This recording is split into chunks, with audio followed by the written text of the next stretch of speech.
All right, I am here, Julie Cook, back for another round of interviews with classmates. We're doing these all summer long. I've had a blast. We had such a good time talking, but now I'm with my old buddies from Millwood Junior High, Sherry Coffey Ezell and Steve Tolin. Steve, Hi. I'll never forget. I'm sure it was fifth grade or something, or sixth grade, you talking about Star Wars and doing, what was the little guy's name? You would mimic him. Oh, Yoda. Yoda. Yeah, just all the time. His name was Yoda. He was a Muppet. Yeah. I talked to Josh Mosby the other day. He could do the best Yoda in the whole world. Class behind us, but still a Yes. good guy. Oh, it was such a dude thing, but it was fun. Those were fun days in the 70s. But Yeah. so here we are in the 2020s. I can't believe it. Do you guys remember thinking how old you'd be in the year 2000, thinking 35 or whatever, how old that sounded? Our children always think we're old. They really think we're probably ancient. We're talking about a 40-year class reunion. When I say 40 years, I'm like, oh my God, I can't believe it. Yeah. Sherry, what's your great memory? Well, I was thinking about this last night, and I wasn't into any of the sports and everything. I came from Arkansas when I was 14, so I probably met you guys at Millwood. And that was my first year, in Kalamazoo. And leaving there, went to Laura North. I met two great people, and that would have been Janice Ezell and Mary Sue Blott. And they became like my best friends for life. And Janice now is my sister-in-law. And actually, I was talking to Mary Sue, trying to encourage her about the class reunion last night. Called her about 11 o'clock. So that was a great memory. Those were two lifelong friends that I still have. And it's really hard. Like I hear people saying all the time, you can count your friends only on one hand. And so I really am blessed to have them in my life still after 40 years. That's so cool. Love that. Steve, what's your great memory? And if you have Well, more I than you one, know I that's okay don't. too. I was thinking about this for a while, and I don't have like that one great memory. Like this is it. Like we're talking about the Volkswagen on top of the That, entryway when they put the yes. Volkswagen, and that wasn't us. But just lots of good memories and lots of memories. The always going to the football games. Didn't miss a game even when I didn't play in my first 2 years, but I played my senior years, but I was always at the JV games or the Friday night games. And remember in our junior year beating Battle Creek Lakeview, who was ranked ninth in the state at the time.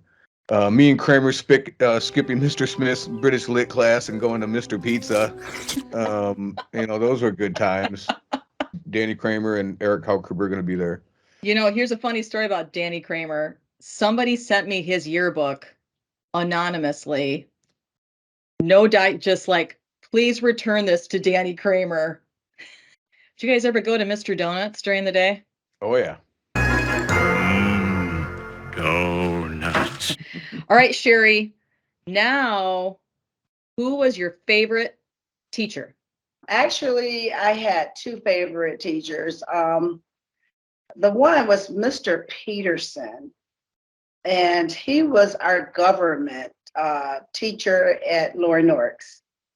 He was so kind to me, and he was just so patient, and so I just loved him. And then Miss McCracklin. Miss McCracklin was my home ec teacher. And oh my gosh, she was just awesome. And I made my first dessert. I never forget the magic cookie bars. I had this big pan of magic cookie bars walking down the hall, and everybody's begging for my cookies. What's that delicious smell?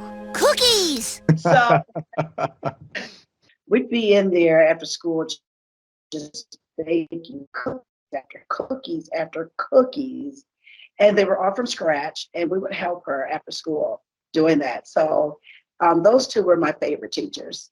All right, Steve, favorite teacher or more than one teacher? Well, it has to be Mr. Streeter, the computer lab teacher. That I don't know if anyone ever had him, but he was the most cynical, like dry humor, um, uh, honest teacher that I ever met. Like he would just say it as it was. He wasn't pulling any punches, even with the bureaucracy of Laura Norris. I had a 2-hour lab with him in my senior year, and he was my homeroom teacher. We spent a lot of time together, and he kind of took me under his wing. Gave me some extra time on the computer, and there was a math Olympics that they had every year, so I was on the B team. But you weren't supposed to get to go. But he's like, "Come on, Tolin, we got room." And we took that big tennis bus, the big long limo. Remember that big limo bus? But we went up to Grand Valley State, and I didn't get to compete, but I got to hang out with the nerds, and so kind of formulated my life. Obviously, as you know now, I'm deep into the IT world, and I have a lot of it to owe to Mr. Streeter. Good deal. My memory, same is Tom Kasdorf. He was the choir Mhm. teacher, of course. Mm-hmm. And he took me aside one day, I think it was end of 10th grade, and he taught me how to belt sing. And the minute he taught me how to do that, everything changed for me vocally. He said, "You really need to study voice." I went on and studied voice. And I sing all the time. I'm in a band and I'm having a ball, and I credit it all to him. I took one look at you, and it was plain to see you were my destiny. So it really is true. These teachers play such a pivotal role in the lives of their students. So I'll be eternally grateful to him. Good stuff.